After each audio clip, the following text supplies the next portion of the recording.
அப்பத்தா கூட இன்னுமே நான் உங்களை ஏற்றுக்க மாட்டேன்னு சொன்னது அப்பத்தாவுக்கு ரொம்ப கவலையாக இருக்குது. வெளியே உட்காந்து ஒரு மாதிரி சோகமாக உட்காந்துருக்காங்க.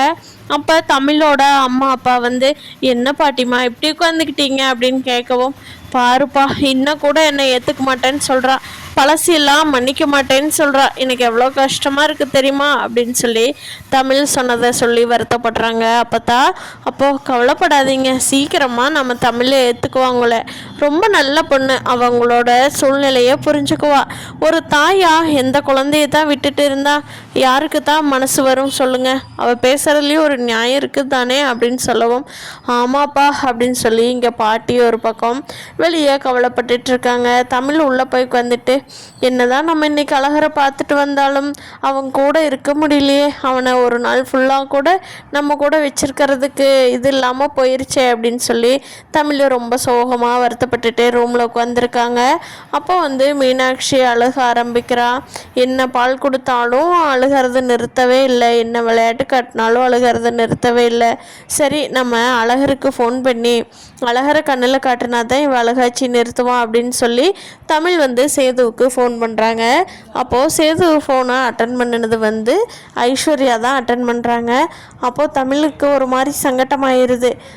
ஐஸ்வர்யா, நான் வந்து மீனாட்சி அழகரை காட்டினேன்னா அமைதியாக இருந்துக்குவான், அதனால தான் அழுகிறானா என்ன பண்ணுறான்னு கேட்கலான்னு தான் கூப்பிட்டேன்.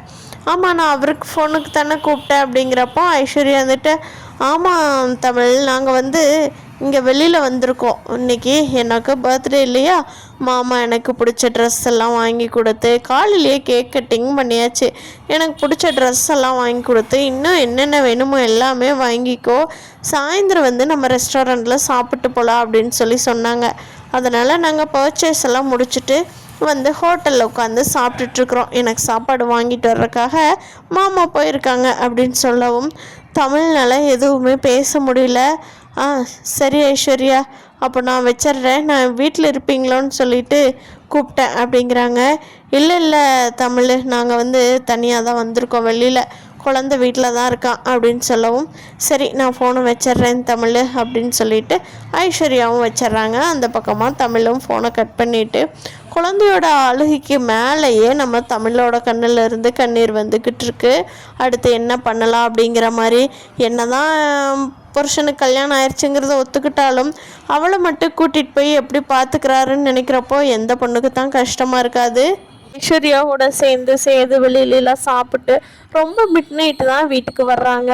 அப்போது ஈஸ்வரியும் சித்துவும் இவங்க வர்ற டைம் பார்த்துட்டு, என்ன இன்ன வரைக்கும் எங்கே போயிட்டு வர்றீங்க அப்படின்னு சொல்லி சேதுவும் ஐஸ்வர்யாவையும் பார்த்து கேட்குறப்போ சேது சொல்கிறா, சின்னம்மா இன்னைக்கு வந்து ஐஸ்வர்யாவுக்கு பர்த்டே இல்லை, அதனால் அவளுக்கு பிடிச்சத நான் வாங்கி கொடுக்கலன்னு சொல்லி ரொம்ப வருத்தப்பட்டா, நான் கையார தொட்டு பார்த்து எனக்கு எது செட் ஆகணும் பார்த்து வாங்கி கொடுக்கலன்னு சொல்லி, அதனால் இன்றைக்கி நான் கூட்டிகிட்டு போயிட்டு உனக்கு என்னென்ன வேணுமோ எல்லாம் வாங்கிக்கன்னு சொன்னேன்.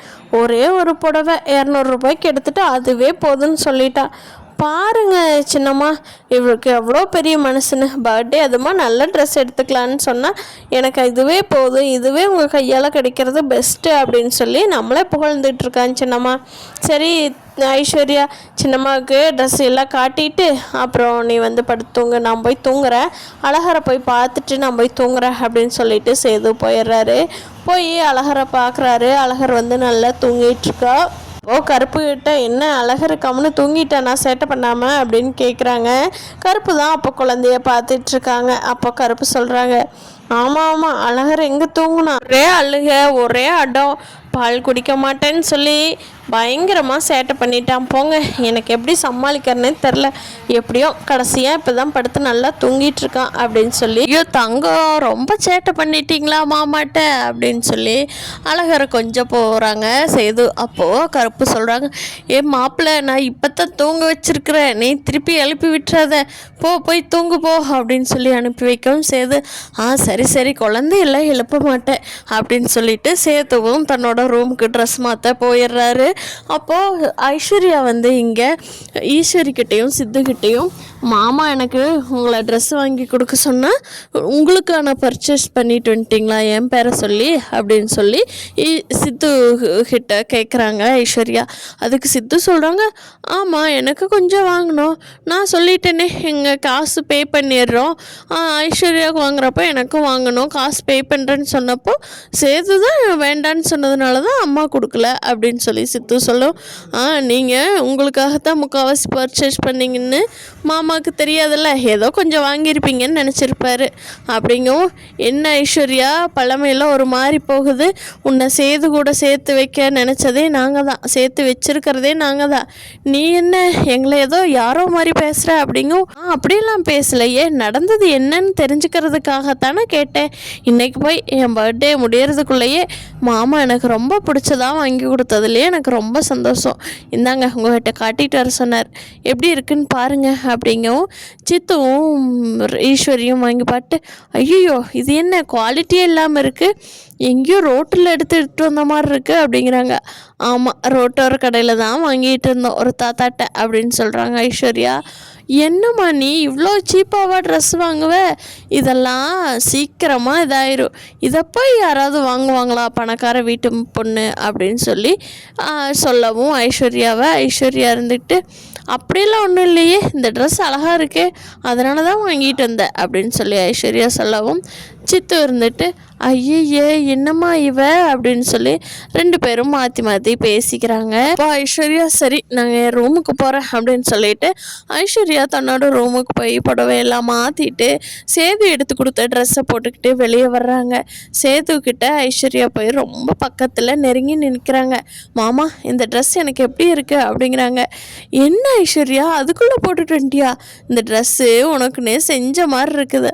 ஆமாம் என்னோட செலெக்ஷன் பிடிச்சி தானே எடுத்த, இல்லை நீ நான் சொல்கிறாங்கிறக்காக எடுத்தி அப்படிங்க.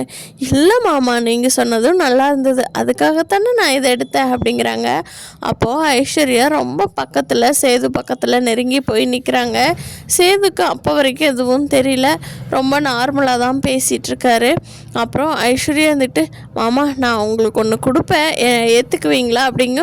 சொல்ல ஐசு நீ எது கொடுத்தாலும் நான் வாங்கிப்பேன், வேண்டான்னே சொல்ல மாட்டேன் அப்படிங்கிறாரு. இல்லை மாமா எதை கொடுத்தாலும் வாங்கிக்குவீங்களா, கண்டிப்பாக ஐசு உனக்கு என்ன அதில் சந்தேகம் அப்படிங்கிறாங்க. மாமா நான் இன்னைக்கு என்னையே உங்களுக்கு கொடுக்கலான்னு நினச்சிட்ருக்கிறேன் அப்படின்னு சொல்லி ஐஸ்வர்யா சொல்லவும் சேதுவுக்கு டக்குன்னு ஸ்டன் ஆகிருது. திருப்பி ரூம் விட்டு வெளியே போக ஆரம்பிச்சிட்றாரு. அப்போது ஐஸ்வர்யா இருந்துக்கிட்டு, மாமா இருங்க எங்கே போகிறீங்க அப்படிங்கிறாங்க. அப்போது சேது நான் வெளியில் போகிறேன் விடு ஐஸ்வர்யா அப்படின்னு சொல்கிறாங்க.